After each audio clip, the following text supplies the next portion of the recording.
अक्सर जब हम दिल की बात करते हैं तो ख्याल आता है प्यार, इश्क, शायरी, है ना? हाँ, और टूटे हुए दिलों का। बिल्कुल। फिल्मों से लेकर गानों तक दिल को ही सारी भावनाओं का केंद्र बताया जाता है। लेकिन क्या सच में ऐसा है? यही तो सवाल है।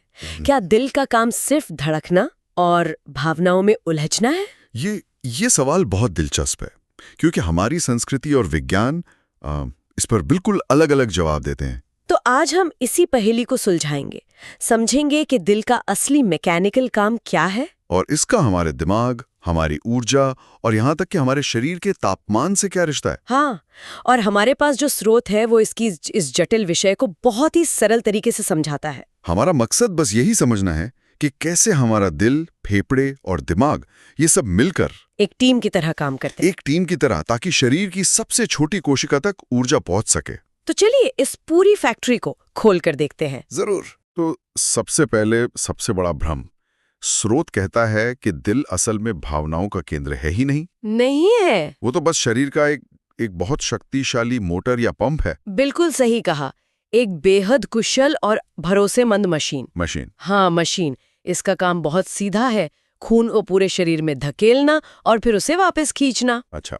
जब दिल धड़कता है तो वो 120 के प्रेशर से खून को बाहर फेंकता है। 120? हाँ, ताकि वो दिमाग की नसों से लेकर पैर के अंगूठे तक पहुंच सके। और फिर वापस कैसे आता है? जब खून को वापस बुलाना होता है तो वो उसे 80 के प्रेशर से वापस खींचता है। ओहो, तो यही है वो 120-80 ब्लड प्रेशर। बिल्कुल, ये भेजने और बुलाने का प्रेशर है। मुझे हमेशा लगता था ये बस 2 नंबर हैं, पर ये खून अपने साथ लेकर क्या जाता है?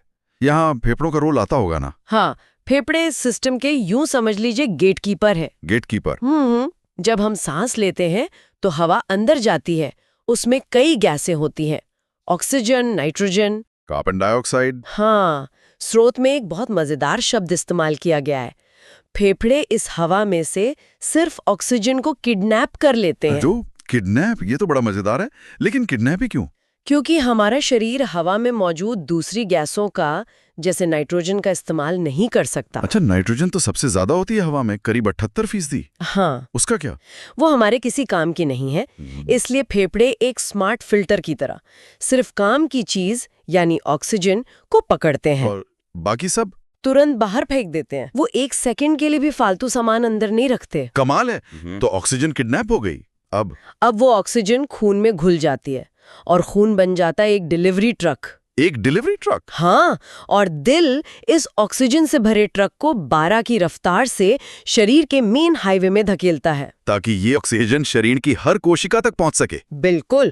तो दिल एक पंप है, फेफड़े ऑक्सीजन सप्लायर है और खून डिलीवरी सर्विस। ये तो साफ है।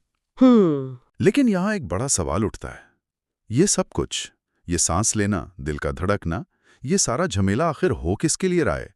मतलब असली ग्राहक कौन है? और यहीं पर बात बहुत दिलचस्प हो जाती है। कैसे? इस पूरी विशालकाय मशीनरी का असली मकसद हमारे शरीर की अरबों छोटी छोटी कोशिकाओं के अंदर बैठे एक अंग को खुश रखना है। एक अंग को? कौन सा? उसका नाम है माइटोकॉन्ड्रिया। माइटोकॉन्ड्रिया मतलब वो स्कूल वाला power house of the cell? वही, बिल्कुल वही। सच कहूं तो कभी इस पर ज्यादा ध्यान ही नहीं दिया। हम तो सोचते हैं दिल और दिमाग सबसे जरूरी हैं। लेकिन असल में ये सब सिर्फ इन छोटे से पावर हाउस के लिए काम कर रहे हैं। ये तो पूरी कहानी ही पलट गई। बिल्कुल, यही असली हीरो हैं। अच्छा। जब ऑक्सीजन से भरा खून इन कोशिकाओं के पास से गुजरता है तो माइटोकॉन्ड्रिया उस ऑक्सीजन को खून में से चुरा लेते हैं। हाँ, और उसी ऑक्सीजन का इस्तेमाल करके ऊर्जा बनाते हैं। वही ऊर्जा जिससे हम चलते हैं, बोलते हैं, सोचते हैं। अब ये बात करते हुए भी हमारी वही ऊर्जा खर्च हो रही है। बिल्कुल।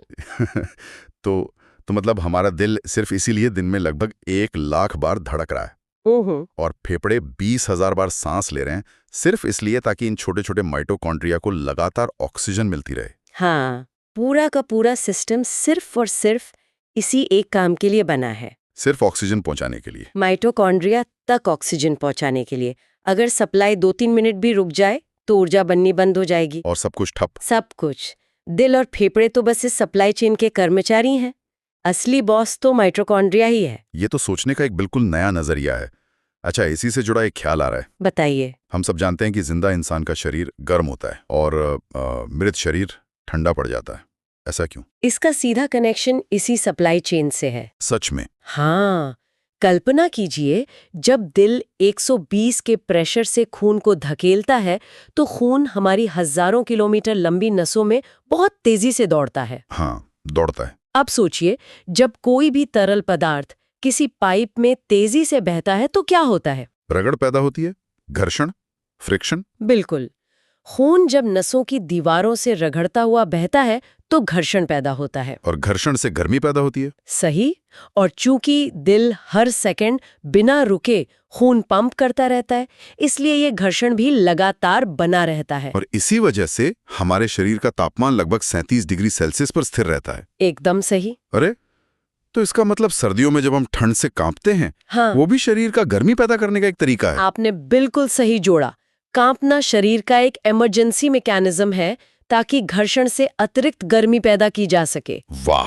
और इसीलिए जब दिल धड़कना बंद कर देता है तो खून का बहाव रुक जाता है। बहाव रुका तो घर्षण खत्म और गर्मी पैदा होनी बंद, और शरीर धीरे धीरे ठंडा पड़ने लगता है। ये तो बहुत सरल व्याख्या है। तो दिल एक पंप है जो माइटोकॉन्ड्रिया को ऑक्सीजन पहुंचाता है, और इस प्रक्रिया में हमारा शरीर गर्म रहता है।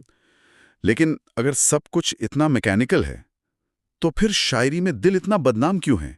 ये दिल टूटने वाली फीलिंग कहाँ से आती है? यहाँ पर विज्ञान और भावनाओं की दुनिया आपस में टकराती है, और यहीं दिमाग का रोल आता है। बिल्कुल। स्रोत ये साफ करता है कि प्यार, नफरत, गुस्सा, खुशी, ये सारी भावनाएं असल में दिमाग में पैदा होती हैं। दिमाग में? हाँ, दिमाग में हाइपोथैलेमस जैसा एक हिस्सा होता है जो इन सब इमोशंस का कंट्रोल सेंटर है। तो दिल का कोई लेना देना नहीं है? दिल तो बस एक निर्दोष अंग है जो इस खेल में बेवजह बदनाम हो जाता है। मतलब सारी गड़बड़ दिमाग करता है और नाम दिल का लगता है। ये तो नाइंसाफी है, कह सकते हैं। लेकिन लोग कहते हैं कि उन्हें दुख में दिल में भारीपन महसूस होता है। वो क्या है फिर? अच्छा, जब आप दुखी होते हैं तो दिमाग ऐसे हार्मोन रिलीज करता है जिससे आपकी छाती की मांसपेशियां सिकुड़ जाती हैं। ओह! और आपको दिल पर भारीपन महसूस होता है। वो असल में दिल नहीं बल्कि उसके आसपास की मांसपेशियां होती हैं। तो दिमाग एक मास्टर कठपुतली चलाने वाले की तरह है। बिल्कुल। और इस पंपिंग सिस्टम में उसकी एक और बहुत जरूरी भूमिका है। वो क्या? वो दिल का सेफ्टी मैनेजर है। Safety manager? हाँ, वो दिल को नियंत्रित करता है, उसे बताता है कि कितनी तेजी से धड़कना है। वो सुनिश्चित करता है कि दिल खून को बहुत ज्यादा प्रेशर से पंप न करे, मतलब 120 से बहुत ऊपर न जाए। ऐसा क्यों? ज्यादा प्रेशर से तो ऑक्सीजन जल्दी पहुंचेगी, ये तो अच्छी बात होनी चाहिए। एक सीमा तक सही है, लेकिन अगर ये कंट्रोल से बाहर हो जाए तो खतरनाक हो सकता है। कैसे? हमारे शरीर में, खासकर आंखों और दिमाग के अंदर, बहुत ही बारीक नाजुक नसें होती हैं। अगर दिल अपनी मर्जी से, मान लीजिए 400 के प्रेशर से खून फेंकेगा, तो वो नसें फट सकती हैं। ठीक वही, वो फट सकती हैं, जिसे ब्रेन हेमरेज कहते हैं, और इंसान की मौके पर ही मौत हो सकती है। ये तो बहुत डरावना है। इसीलिए दिमाग दिल को लगातार सिग्नल भेजकर समझाता है कि मालिक मत बनो, 120-130 के प्रेशर पे ही काम करो। एक सेफ्टी वाल्व की तरह। बिल्कुल। तो फिर क्या होता है जब हम किसी बात को लेकर बहुत ज्यादा सोचते हैं? जैसे स्रोत में उदाहरण है, किसी का ब्रेकअप हो गया है। ये एक बहुत अच्छा उदाहरण है। जब कोई इंसान गहरे भावनात्मक तनाव में होता है तो उसका दिमाग उस एक सोच में एंगेज हो जाता है, व्यस्त हो जाता है। मतलब मैनेजर का ध्यान कहीं और भटक गया है। सही। अब जब मैनेजर व्यस्त है तो वो अपने नीचे काम कर रहे पंप यानी दिल को सही सिग्नल देना भूल जाता है। और दिल कंफ्यूज हो जाता है कि अब मैं क्या करूं? हाँ, जब उसे सही कमांड नहीं मिलता तो वो अपनी लय खो देता है। नतीजा ये होता है कि overall blood pressure, BP low हो जाता है। और अगर बीपी लो होगा तो खून धीरे बहेगा। हाँ, जिसका मतलब है कि माइटोकॉन्ड्रिया तक ऑक्सीजन कम पहुंचेगी। तो ये जो मन नहीं लग रहा वाली फीलिंग है, वो असल में एक बायोलॉजिकल एनर्जी क्राइसिस है। आपने इसे एकदम सही शब्दों में कहा है। ये एक बायोलॉजिकल एनर्जी क्राइसिस है। वाह! अब माइटोकॉन्ड्रिया, जो असली ग्राहक हैं, नाराज हो जाते हैं। वो कहते हैं कि हमें ऊर्जा बनाने के लिए पूरी ऑक्सीजन चाहिए और तुम इतनी कम सप्लाई दे रहे हो। और फिर माइटोकॉन्ड्रिया हड़ताल पर चले जाते हैं। स्रोत में लिखा है, हम ऊर्जा नहीं बनाएंगे। बिल्कुल, वो ऊर्जा बनाना बंद कर देते हैं या बहुत कम कर देते हैं। और जैसे ही शरीर में ऊर्जा की कमी होती है, उसके लक्षण दिखने लगते हैं। हाँ, चक्कर आना, थकान महसूस होना, किसी काम में मन ना लगना। बिस्तर से उठने का दिल नहीं करता, यहाँ तक कि भूख भी मर जाती है। हाँ, जब शरीर में पहले से ऊर्जा नहीं है तो वो कहता है कि अभी नया काम मत डालो, इसलिए पाचन तंत्र भी ठप पड़ जाता है। जब तक कि उसका ध्यान उस तनाव से हटे और दिमाग वापस अपना काम ठीक से करना शुरू ना कर दे। बिल्कुल। और इसके विपरीत जब बीपी हाई होता है तब क्या होता है? तब तो ऊर्जा ज्यादा बनती होगी। हाँ, जब बीपी बढ़ता है तो ऑक्सीजन धकाधक पहुंचती है, ऊर्जा ज्यादा बनती है और इंसान को तुरंत गुस्सा आ सकता है। गुस्सा? हाँ, क्योंकि उसका सिस्टम में ऊर्जा का स्तर अचानक बहुत बढ़ जाता है। ये एक तरह का फाइट या फ्लाइट मोड है। लड़ने या भागने वाला मोड। सही।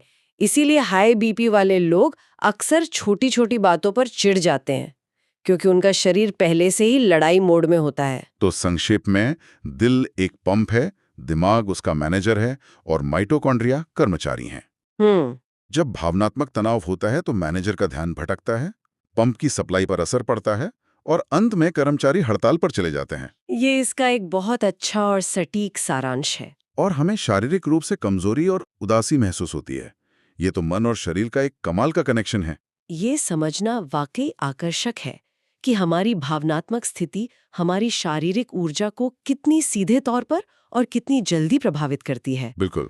तो अगली बार जब कोई कहे कि उसका दिल टूट गया है, तो विज्ञान की भाषा में उसका मतलब है कि उसका मैनेजर यानी दिमाग किसी सोच में इतना व्यस्त है कि उसने कर्मचारियों यानी माइटोकॉन्ड्रिया तक होने वाली सप्लाई चेन को गड़बड़ कर दिया है, जिससे ऊर्जा उत्पादन ठप हो गया है। बिल्कुल।